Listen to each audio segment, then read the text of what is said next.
सुबह में बताऊंगा, सुबह में निकल जाऊंगा। लेकिन जिस बात को बंधुओं छिपाना चाहो वह बात छिपती नहीं है, कहीं ना कहीं से वह बात उभर ही जाती है, पता लग ही जाती है। कहीं से गोपियों को बात पता लग गई कि सुबह में अक्रूर जी आए हैं भगवान को ले जाने के लिए। सारी गोपियां पहुंच गई। अर्धरात्रि में ही सारी गोपियां। जिंदगी का सहारा तुमी हो, मेरी जिंदगी का राम कबीर तुम्ही मेरी नैया, किनारा तुमी हो, तुम्ही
बन के बादल बरसते हो प्यारे, तुम ही बन के बादल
सिंधु सागर के धारा हो, नदी सिंधु सागर के धारा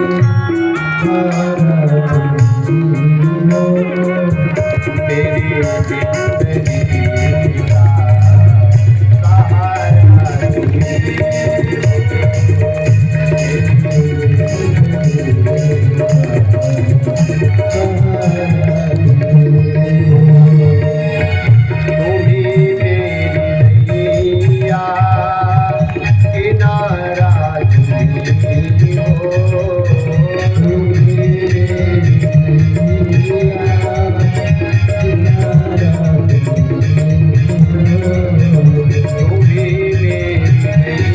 का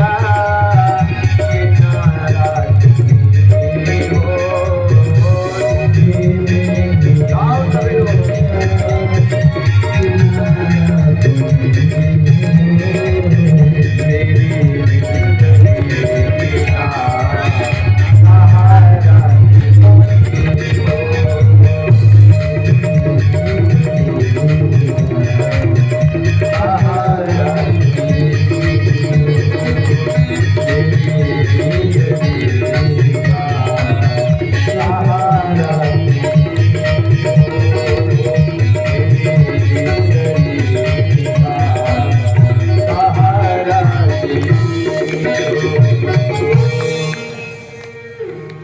गोपियों ने भगवान को पुकारा, भगवान से निवेदन किया, भगवान ने सारी गोपियों को सांत्वना बनाए हैं और भगवान वहाँ से मथुरा की तरफ बढ़े हैं। अब क्रूर जी महाराज जी को मोह था कि भगवान पता नहीं कंस को मार भी पाएंगे कि नहीं। भगवान ने उस मोह को यमुना जी में संशय को स्नान करके दूर किया है। भगवान जैसे ही मथुरा को पहुँचे तैसे भगवान ने कहा कि काका जी, मामा जी मुझे मेला देखने के लिए बुलाए हैं, तो अगर आपका आदेश हो तो पहले मेला देख लूं, फिर मामा जी से मिल लूंगा।